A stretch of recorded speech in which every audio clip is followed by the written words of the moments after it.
Nebraska's trusted news source. This is Channel 8 News at 6. We begin tonight with a story you're only going to hear here on Channel 8. A final gift. One Nebraska family is honoring their son's last wish. I just leaned down and whispered in his ear. I said, if you want to share your love, you need to let go. Matthew Bishop was only 41 years old, but his story doesn't end here. In fact, it's only just beginning.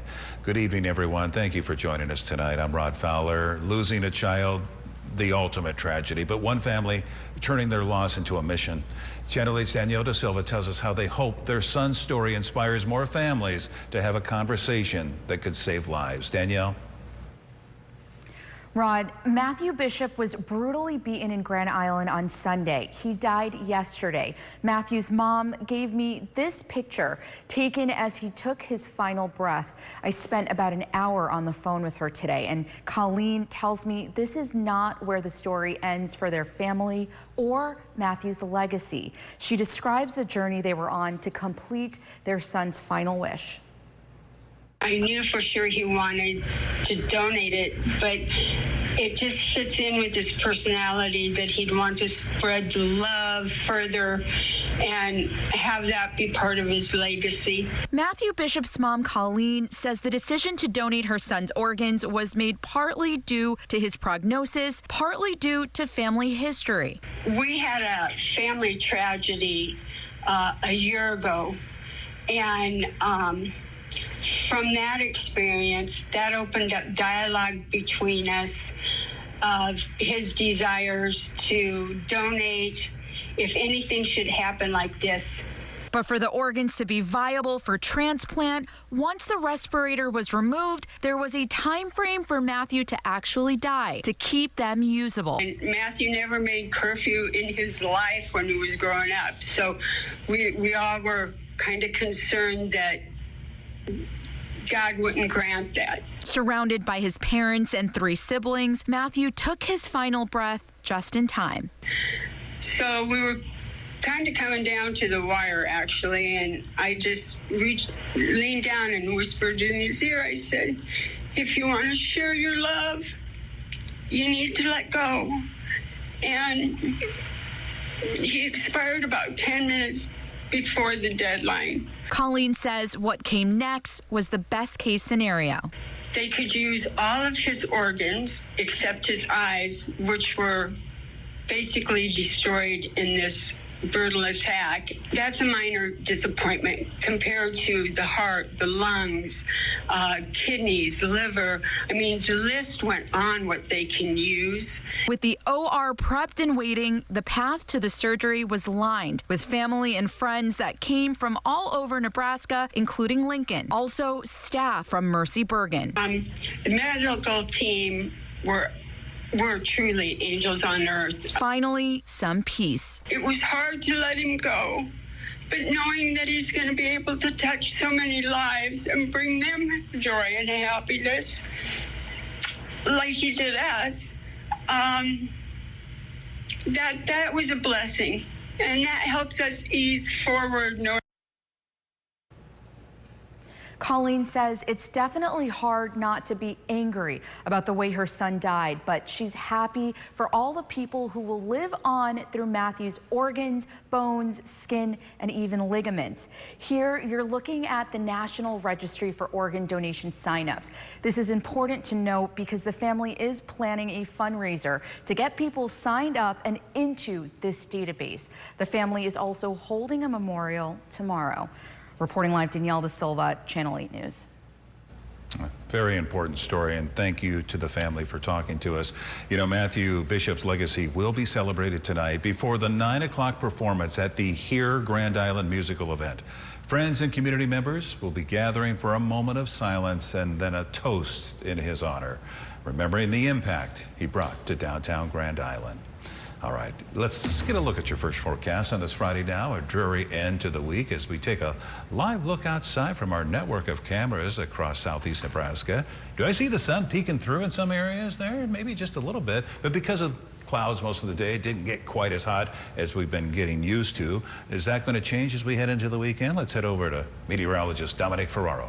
Hey, good evening, Rod. It is a little bit of sunshine out there. In fact, this is the most sun we've probably seen all day as we take a look here at your ABC Seamless camera. And get used to this because this is where we're heading for really most of your weekend forecast, too. Live look at North 48th and Cornhusker Highway there. Lots of blue skies look off towards the east, but still some cloud cover that we're keeping an eye on. I'd say we're not out of the woods just yet. And those light showers just to the north of the Lincoln area kind of fizzling out here at the moment. Anything we've seen hasn't held together for very long. So just be ready then for a few sprinkles possible as we go through the rest of your Friday night. I do think the majority of us, though, stay dry. Then heading into Saturday, we'll see plenty of sunshine. Highs tomorrow reaching the upper 80s. Winds on the lighter side, too. Back into the 90s then for your Monday forecast, and still humid as we go through the weekend. And that's going to continue into next week, where we could see some of the warmest temperatures of the year as we head towards the back half of next week. More details on that coming up in a few minutes.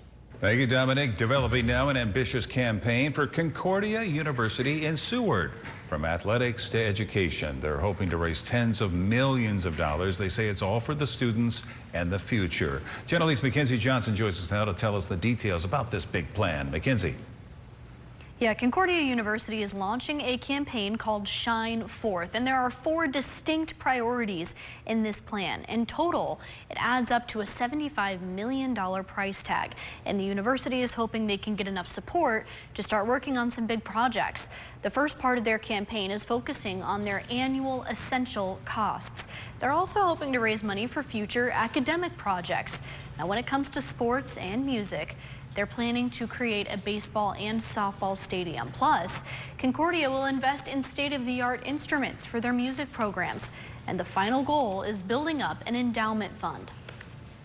Whether they want to support academic scholarships, if they have a business mind and they're really into innovation and they'd like to see some great new things that Concordia has in plan, whether they like new shiny facilities, we have that with our Steinway initiative in the ball fields, or if they really do see the long-term plan and they appreciate setting up the university for financial stability, then the endowment component is there for them. This is a 5-year campaign, and the university is hoping to get the ball rolling starting today. They have a website already set up with details on each of those 4 categories, and if people want to donate, they can choose which one to put their money towards. Tonight at 10, we'll hear more details on how this will impact students on campus. Reporting in the studio, Mackenzie Johnson, Channel 8 News. Thank you, Mackenzie. And developing now here in Lincoln, a 12-year-old boy who disappeared nearly 2 weeks ago, now safe after investigators tracked him down in Texarkana, Texas, nearly 11 hours away from the capital city. Police say the boy traveled there by bus with a friend and that friend's 49-year-old mother. Lincoln police saying finding the boy took a coordinated effort across several agencies. The Lincoln Police Department reached out to the U.S. Marshals Metro Fugitive Task Force for assistance. The Metro Fugitive Task Force, with the assistance of the U.S. Marshals Western District of Arkansas Fugitive Task Force and the Texarkana Police Department, ultimately located the missing 12-year-old boy. This is a great example of interagency cooperation leading to a successful resolution. Police arrested 49-year-old Tracy Riley, who's accused of violating custody and contributing to the delinquency of a minor. Arrangements are underway to bring the boy back home to Lincoln. Well, stay with us. There's plenty of new content coming your way after the break, such as growing the business. One Central Nebraska company is opening a new showroom, how it's helping other businesses stand out. Stay with us. We'll be back in just 60 seconds. Got any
New at 6, a central Nebraska business is expanding its reach. A Grand Island business is taking services it's provided for years and bringing them to the forefront. Red Bow and Company opening a new showroom today with a ribbon cutting event. The company with a new downtown showroom designed to help businesses, nonprofits, and families create custom gifts and event experiences. Owners say they've been offering many of these services behind the scenes for years, but now they have a space dedicated to showcasing what's possible. My favorite line in the whole world is, "Hey, I have this crazy idea." And so if you have a crazy idea, I would love to sit down with you at some point and we can set an appointment. We're going to have limited hours that's open to the public, but we'd love to set up an appointment that works with you and just brainstorm and make all those crazy ideas come to life. Owners say while the showroom is new, everything is still made locally at their commercial kitchen in downtown Grand Island. Sunshine returns for your weekend forecast with summer-like heat then continuing into next week. I'll get you up to speed with the latest forecast here coming up after the break.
Tonight, a new settlement could be impacting farmers. John Deere finalizing a settlement with the Federal Trade Commission, which now allows customers the right to repair with small businesses or do it themselves. Our Jake Holman is tracking this story for us and joins us live now. Jake.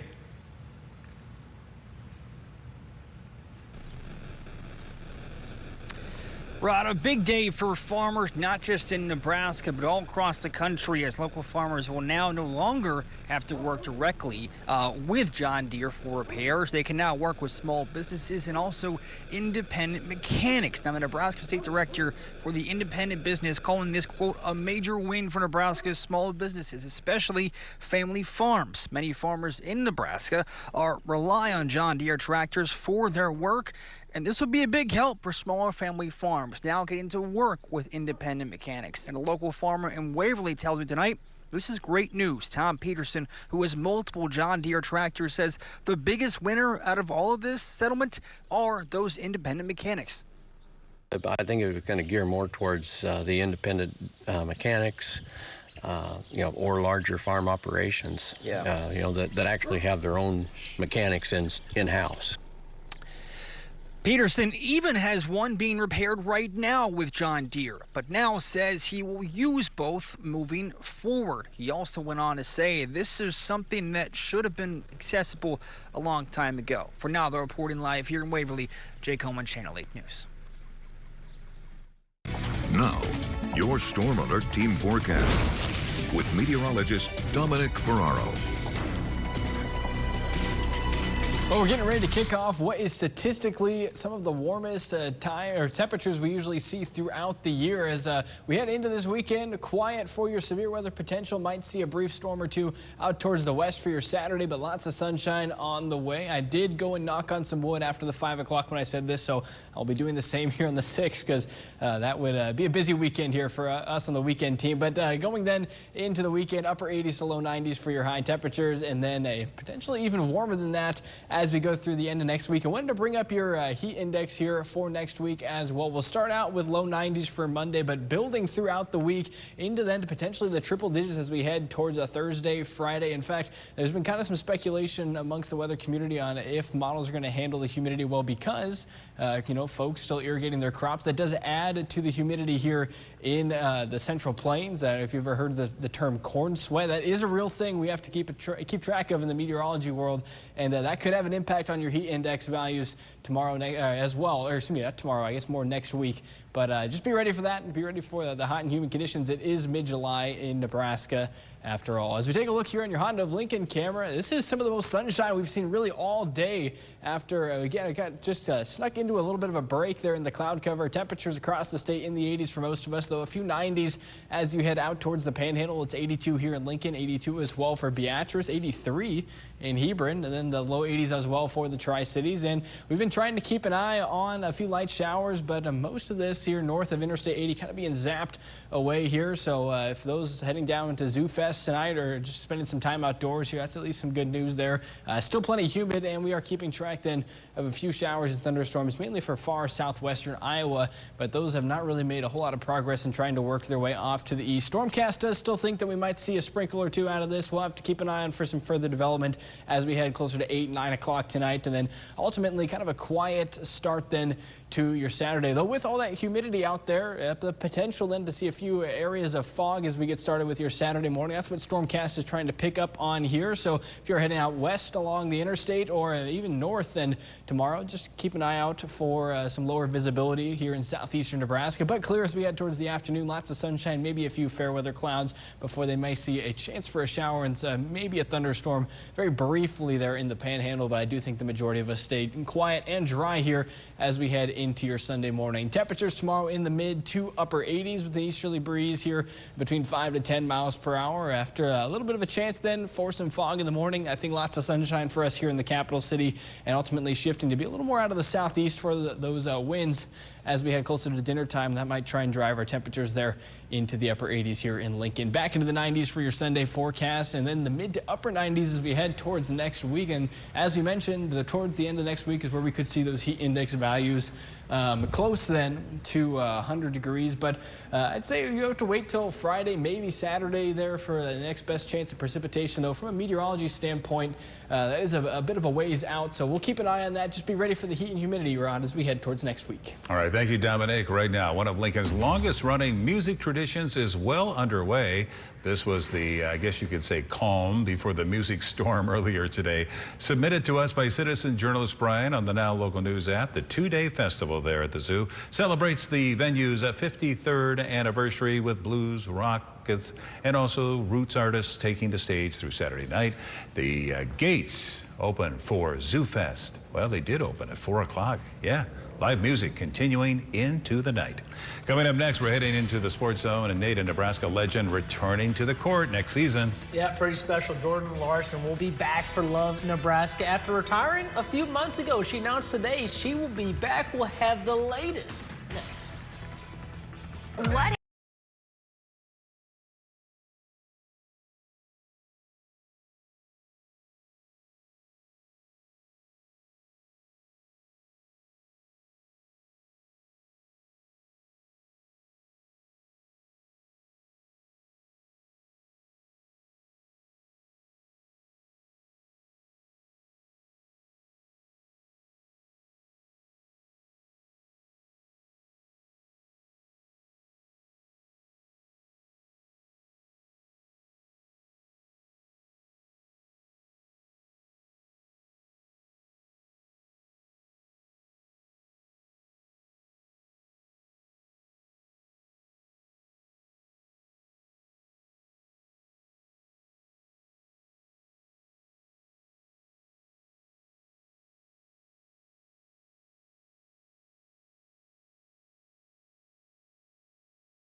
Now, from the Channel 8 Sports Zone, sponsored by Green's Furnace and Plumbing, here's Channel 8 News Sports with Sports Director Nate Johnson. The Channel 8 News Sports Zone. Well, hey, what's going on? Thanks so much for tuning into the Sports Zone. Great to have you here. We start today with former Husker and volleyball star and national champion Jordan Larson, who announced she will return to the court next season for Love, Nebraska in League One. Larson had initially announced her retirement ahead of the 2026 season and played her thought-to-be final game on April 4th. Today, though, she and Love, Nebraska announcing her return. It will be interesting to see what they do with their jersey that they retired in the rafters last season. If that stays or it comes down. Larson finished last season ranked 5th in League One volleyball with 234 kills and 6th in total points with 267. She also led Love Nebraska with 15 service aces. She was named the 2026 Love Best Outside Hitter and selected to the 2026 Love Icons First Team after earning second team honors in 2025. Larson took to social media today to share a bit of why she has decided to return to the court. So after a lot of thought and time away from the game, I have decided that I will be returning for season 3. I think people search their whole life to find something that they love, and the game is something that I truly love. And my relationship with the game has evolved over the years, but it's still strong and true, and I can't wait to get on the court again soon. The Governor will be back next season, undoubtedly one of the best to ever play the game. Well, let's take a quick look at some of the teams in action on the baseball diamond today. A couple of games going on this evening. The Salt Dogs on the road after their homestand. They're taking on Sioux City at 6:35 tonight. Omaha battling Louisville on the road. Kansas City taking on Baltimore as we speak, also on the road. Okay, I do have some sad news. Today is my last day on air as sports director here at Channel 8. What an honor it has been to be the sports director here, to cover the amazing sports scene in Nebraska, here in Lincoln. From the second I got here, I could tell Nebraska and the Cornhuskers just had a different feel to it. Anything I had seen or really been a part of before, the passion and love for the sports here is infectious. And we got right to work traveling all over the country for football and volleyball season, from one city to another and plenty of cities in between. We capped an unforgettable year in New York and got to be a part of Nebraska history. So this past year we go, and the moment maybe I'll hold most dear for a lifetime is, well, seeing Nebraska basketball finally break through and win an NCAA tournament game. Nebraska has a special sports scene from the high school, college, and professional level. And the passion here in Lincoln is infectious. I will always have some GBR spirit in me, and can't thank those of you who tune into Channel 8 and everything we do here enough. It's been a true joy. Thank you to everyone here at KLKN and the community who I built relationships with. I cherished every one of them, and I'm so thankful to have met so many amazing people. It's one of the best parts of this gig. So for the final time, it's been Nate Johnson rocking with you. God bless. Now, I want to say thank you to Jay Coleman. He's out working right now. What a pleasure it's been to work with him, though, over the past couple of years. Wouldn't be able to do a lot of what we've done, half of what we've done without him. So thank you, Jake. And to this man right here, Rod Fowler, been a real pleasure. Thank you for being there every step of the way. Been an amazing journey. Feel so blessed to have shared it with you for a little bit here in this chapter of my life. And Dom, it's been great getting to know you as well, partner. So thank you, all you guys. Well, I tell you what, from the day you got here, you brought in such a positive attitude. I can honestly look at you in the eye and tell you, I have never heard this man complain.